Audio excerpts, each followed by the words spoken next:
Yeah, hi, hello beauties. Welcome back to my channel. This is Secret Glow. இன்னைக்கு இந்த video எதை பற்றின்னு பார்த்தீங்கன்னா ஒரு ஹேர் ஆயில் ரிவ்யூ தான். நம்ம ஆல்ரெடி சேனல்லே நிறைய ஹேர் ஆயில் போட்டிருக்கோம். ஸோ அந்த சீக்வன்ஸில் லாஸ்ட் டைம் நம்ம பார்த்தது வந்து பார்த்தீங்கன்னா கடையில் வாங்கின ப்ராடக்ட் இந்துலேக்காவை பற்றி தான் பார்த்தோம். ஸோ இந்த டைம் வந்துட்டு நம்ம நேச்சுரலாக வீட்டில் செய்கிறது எப்படின்னு பார்க்கலாம். இதோட மெயின் இன்க்ரீடியன்ட் பார்த்தீங்கன்னா ஆவாரம்பூ தான். ஆவாரம்பூ நம்ம நிறைய இடத்துல கேள்விப்பட்டிருக்கோம், நிறைய பேர் யூஸும் பண்ணிகிட்ருப்போம். அது வந்து ஆக்சுவலி ஃபேஸ் க்ளோயிங்க்கு சூப்பரான ரிசல்ட் தரும். And as well as hair க்ரோத்துக்கும் அது ரொம்பவே சூப்பராக இருக்கும். ஸோ அந்த ஆவாரம்பூ வச்சு ஹேர் ஆயில் எப்படி எஃபெக்டிவாக பண்ணுறதுன்னு தான் பார்க்க போகிறோம். ஸோ ஆகாய்ஸ் இந்த டிலே நம்ம எப்படி பண்ணுறதுன்னு பார்க்கலாம். இதுக்கு வந்துட்டு பார்த்தீங்கன்னா நான் ஒரு கட்டு ஆவாரம்பூ வந்துட்டு கடையில் தான் வாங்கினேன். எங்கள் வீட்டு பக்கத்தில் அந்த ஆவாரம்பூ கிடைக்கல. ஸோ உங்கள் வீட்டில் பக்கத்தில் ஆவாரம் பூவாக இருந்துச்சுன்னா கூட நீங்கள் அந்த பூவை மட்டும் பறித்து எடுத்துக்கோங்க. இல்லைனா என்ன மாதிரி இந்த கட்டு வாங்கினீங்கன்னா வெறும் பூ மட்டும்தான் நம்மளுக்கு தேவை. ஸோ உட்காந்து ஒவ்வொரு பூவாக அதை அந்த பெட்டல்ஸை மட்டும் பிச்சுக்கோங்க. நம்மளுக்கு அந்த எக்ஸ்ட்ராலாம் தேவையில்லை இப்போதைக்கு ஹேர் ஆயிலுக்கு. ஸோ பொறுமையாக உட்காந்து அந்த பூவில் இருக்கிற அந்த இலைங்களை விட்டுட்டு அந்த பூக்களை மட்டும் பிரித்து தனியாக செப்பரேட் பண்ணி வச்சுக்கோங்க. ஸோ இந்த மாதிரி வெறும் பூவை மட்டும் நான் எடுத்திருக்கேன். ஸோ ரொம்ப பழைய பூ அழுகுன பூவாக இருந்தால் அதெல்லாம் கூட தவிர்த்துடுங்க. கொஞ்சம் ஃப்ரெஷ்ஷான பூவாகவே எடுத்துக்கோங்க. எடுத்துக்கிட்டு ஒரு பாத்திரத்தில் தண்ணியை ஊற்றி அதை நல்லா போட்டு வாஷ் பண்ணிடுங்க. ரொம்பலாம் போட்டு அழுத்தி வாஷ் பண்ணுறது அதெல்லாம் வேண்டாம். சும்மா லைட்டாக மினிமமாக ஒரு சின்ன ஜென்டில் மசாஜ் மாதிரி கொடுத்துருங்க. ஏன்னா ரொம்பவும் பண்ணிங்கன்னா இதாகிடும் பூவெலாம். ஸோ ரொம்ப லைட்டாக வாஷ் பண்ணிவிடுங்க. அதில் இருக்கிற அழுக்கு தேர்ட் எல்லாமே போயிடும். சம்டைம்ஸ் சின்ன சின்ன புழுக்களாக கூட இருக்கும் பூங்களில். ஸோ அதெல்லாமே கம்ப்ளீட்டாக போயிடும். நல்லா வாஷ் பண்ணி எடுத்துக்கோங்க. வாஷ் பண்ணிவிட்டு நல்லா லைட்டாக புளிஞ்சிக்கோங்க. ரொம்பவும் புளிஞ்சு ரொம்ப செக்கையாக கிட்டாதீங்க. ரொம்பவே ஜென்டிலாக புளிஞ்சிக்கோங்க. ஆயில் செய்கிறதுக்கு வந்துட்டு பார்த்தீங்கன்னா கொஞ்சோண்டு வெந்தயமும் எள்ளும் கருப்பு எள்ளும் வேணும். ஆக்சுவலி இது இன்னும் 2-3 ஊர்லலாம் கருஞ்சீரகம்னு சொல்கிறீங்க. நாங்கள் வந்துட்டு எள்ளுன்னு சொல்லுவோம். ஸோ இதையும் எடுத்துக்கோங்க. பார்த்தீங்கன்னா தேங்காய் எண்ணெய் விளக்கெண்ணெய் ரெண்டுமே நம்மளுக்கு தேவை. அதையும் தனியாக எடுத்து வச்சுக்கோங்க. பார்த்தீங்கன்னா கடாயில் ரொம்ப மினிமமான ஹீட்டில் தேங்காய் எண்ணெய் கடலையும் போட்டு நல்லா கொஞ்சோண்டு அந்த மேலே நொரக்கட்டி வருதில்ல, பின்ன நான் வீடியோவில் கட்டுற மாதிரி கொஞ்சம் லைட்டாக நொரக்கட்டி வர மாதிரி போடுங்க. உங்களுக்கு அந்த ஸ்மெல் கொஞ்சம் ஹெவியாக வரும்போது அந்த தேங்காய் எண்ணெயோட விளக்கெண்ணெயோட ஸ்மெல் கொஞ்சம் வரும் பாருங்கள். ரொம்ப நான் மினிமமாக தான் வச்சுருக்கேன். ஸோ இவ்வளோ தான் ஃப்ளேம் இருக்கணும்.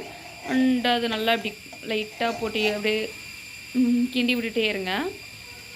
கிண்டி விட்டுட்டே இருந்துட்டு நுரைக்கட்டி வந்ததுக்கப்புறம் நம்ம எடுத்து வச்சுருந்தா அந்த இதை வந்துட்டு லைட்டாக போட்டு அப்படியே பொரிச்சிடுங்க.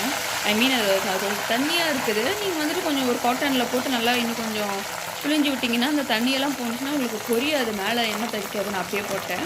ஸோ ஒன்றும் பிரச்சனை இல்லை, அப்படியே கூட போட்டுடலாம்.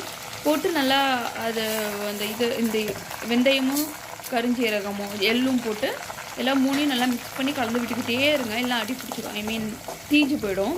ஸோ அந்த மாதிரி நல்லா கிண்டி விட்டுட்டே இருங்க. எந்த அளவுக்கு உங்களால் கிண்ட முடியுமோ அந்த அளவுக்கு கிண்டுங்க. எண்ணெயும் நல்லா சுண்டுற அளவுக்கு கிண்டிகிட்டே இருங்க. அண்டு தயவு செஞ்சு ஃப்ளேம் மட்டும் அதிகமாக வச்சிடாதீங்க, அப்புறம் ப்ரோஜனமே இல்லாமல் போய்டும். ரொம்ப மினிமமாக இருக்கணும் ஹீட்டிங்.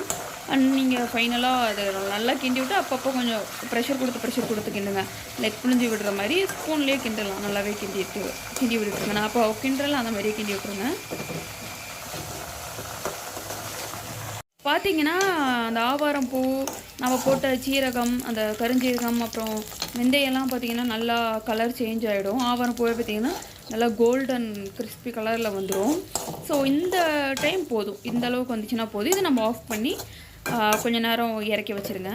இறக்கி வச்சதுக்கப்புறம் ஒரு 1/2 அன் ஹவர் கழித்து அந்த சூடெல்லாம் போனதுக்கப்புறமா ஒரு காட்டன் டவல்லையோ இல்லை வடிகட்டிலையோ போட்டு நல்லா பிழிஞ்சு நல்லா பிழிஞ்சு விட்டுருங்க. எவ்வளோ உங்கள் ஸ்ட்ரென்த்து முடியும் நல்லா பிழிஞ்சு ஒரு சொட்டு கூட அந்த பூவில் எண்ணெய் இல்லாத அளவுக்கு நீங்கள் நல்லா பிழிஞ்சு எடுத்துக்கிட்டிங்கன்னா அதை நீங்கள் ஒரு கண்டெய்னரில் ஸ்டோர் பண்ணிட்டீங்கன்னா தாராளமாக 1 மாதம் வரைக்கும் யூஸ் பண்ணலாம். இப்போ நான் வந்துட்டு பார்த்திங்கன்னா கொஞ்சம் சின்ன பேக்கெட் எண்ணெய் தான் கம்மியாக தான் யூஸ் பண்ணேன். இது வந்துட்டு எனக்கு 2-3 வீக்ஸுக்கு தாராளமாக வரும். ஸோ இது வந்துட்டு நான் நைட்டு போட்டு நெக்ஸ்ட் டே மார்னிங் இல்லை ரெகுலராகவும் நீங்கள் யூஸ் பண்ணிக்கலாம். ஏன்னா ரொம்பவும் அந்த ஸ்மெல்லுகள் எதுவுமே வராது, விளக்கெண்ணெய் மாதிரி ஸ்மெல் அடிக்காது.